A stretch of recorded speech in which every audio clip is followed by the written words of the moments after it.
L'heure de la rentrée approche pour l'espace Mandela. Ce sera le 19 septembre prochain à 17h avec le concert d'Agustín Galeana. Une rentrée sous le signe du pass sanitaire, mais avec un peu de liberté retrouvée. L'espace culturel Nelson Mandela fait sa rentrée. Vous aimez choisir votre place, ce service est à nouveau accessible lors de votre réservation. C'est aussi le retour de la convivialité. Envie de poursuivre la soirée et peut-être rencontrer les artistes, le bar est ouvert, profitez-en. Le pass sanitaire avec QR code est à présenter pour l'ensemble de nos événements, ainsi que pour accéder à l'accueil de la billetterie. Nous vous demandons de garder votre masque aux abords de l'espace culturel. Une fois votre pass validé, vous pourrez l'ôter si vous le souhaitez. Reste juste à choisir votre spectacle. À très vite.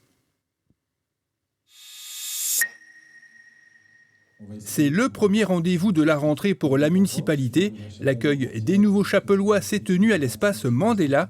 Une cérémonie qui permet aux nouveaux habitants de rencontrer l'équipe municipale. Elle est présidée par le maire Damien Bror, entouré de ses adjoints et conseillers délégués. Chaque élu a présenté son portefeuille et les missions qui lui ont été confiées. Gestion du patrimoine, action sociale, jeunesse, communication et culture, finances, environnement, sport, sécurité et citoyenneté.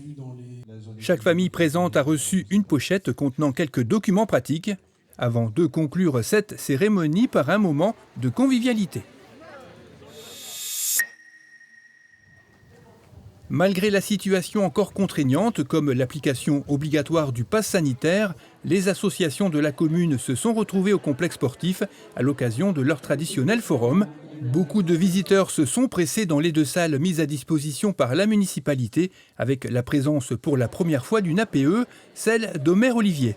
Au total, une cinquantaine d'associations ont présenté une soixantaine d'activités, avec une note fleurie pour certains stands, un clin d'œil aux 201 ans de la commune, dont le fil conducteur sur toute l'année 2021-2022 est l'environnement et la nature. Des sujets qui vous préoccupent de plus en plus. D'ailleurs, 2 nouvelles associations sur ces thèmes étaient présentes, avec d'abord Cleaning Nature, créé par Sébastien Collot et Régis Wagré.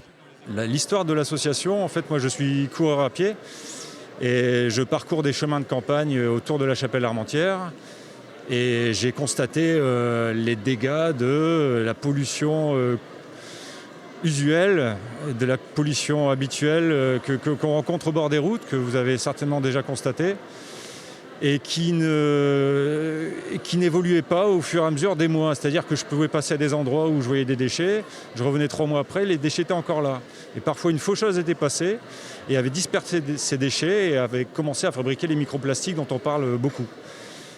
Devant ce constat, on s'est dit avec mon collègue qu'il fallait agir, que ramasser les déchets des autres, c'est pas satisfaisant, mais c'est nécessaire, parce que cette pollution existe, et elle infuse doucement dans les sols, elle est amenée vers les cours d'eau, elle finit dans la mer. Donc l'association, son principe, c'est de permettre des moments de rendez-vous, avec un équipement adapté pour, sur des itinéraires choisis, faire des séances de ramassage et contribuer à dépolluer la nature, tout simplement. Voilà. En parallèle de ça, on a prévu d'aller dans les écoles pour faire des opérations de sensibilisation dans la région. Voilà. Notre rayon d'action, c'est la chapelle d'Armentières où j'habite, mais c'est aussi les Flandres, Flêtre, Castres et les alentours de Bailleul. Voilà. Vous pouvez contacter l'association à l'adresse mail suivante cleaningnature59@gmail.com. Autre sujet d'actualité, le développement durable, un thème porté par l'association Bassin Durable. Nous sensibilisons les citoyens à une vie plus durable et donc on travaille sur le développement des modes de transport doux, les espaces verts dans les villes, mise en place d'une écologie solidaire et partagée. Donc on aimerait travailler sur des jardins potagers, de la permaculture, la biodiversité, le zéro déchet et aussi sensibilisation du grand public sur leur consommation d'électricité et d'eau potable. Nous avons été créés en 2020, donc le seul projet qu'on a pu mener jusque maintenant, c'était un inventaire des places de parking pour vélo. Parce que si on veut que les gens prennent leur vélo quand ils vont aller faire leurs courses, quand ils vont chez le boucher, il faut qu'ils puissent garer leur vélo. Donc on a fait un inventaire là-dessus pour l'instant. Notre première conférence aura sûrement lieu mi-octobre et ça sera sur le circuit court. Et pour contacter l'association, vous pouvez utiliser l'adresse mail suivante bassin.durable@gmail.com. Des démonstrations de danse ont rythmé ce forum avec les Calamity Country Dancers de Yaka, ainsi que de la musique avec l'école de musique, le cours de flûte et orchestre. Concernant les personnalités officielles, en plus des nombreux adjoints et conseillers municipaux présents, ce forum a eu la visite du secrétaire d'État Laurent Pietraszewski, venu en tant que chapellois et par sympathie, ainsi que du conseiller départemental Michel Plouy.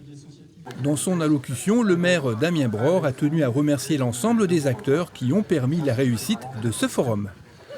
Je vais tout d'abord remercier évidemment les services techniques qui sont présents, qui ont organisé toute cette salle avec les stands, avec le verre de l'amitié, la sonorisation, la lumière, tout ce qu'on ne peut pas voir. Donc merci à eux et aussi merci pour ceux qui contrôlent malheureusement nos passes sanitaires, mais c'est impératif.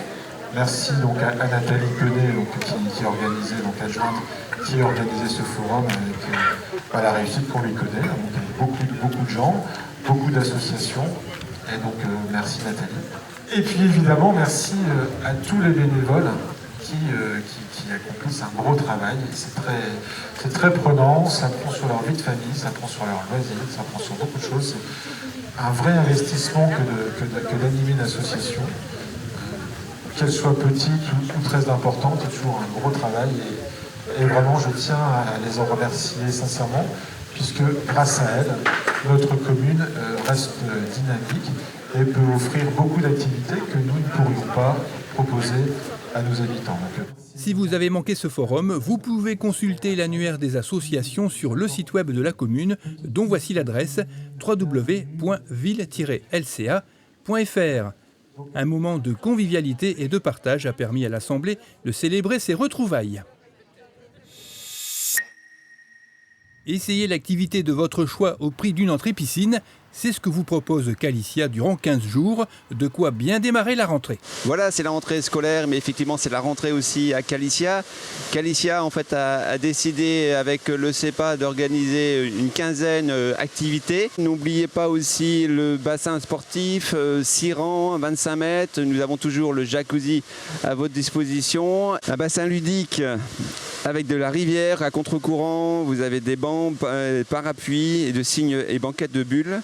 Un toboggan de 90 mètres. Pour les bébés nageurs, vous avez un moment privilégié pour passer à la découverte de votre enfant avec l'eau et le plaisir et la sécurité. En conclusion, alors une séance d'essai, n'hésitez pas, avec un tarif prix piscine, n'hésitez pas à aller directement sur le site Vermarine Calicia. Nager, c'est très bon pour la santé.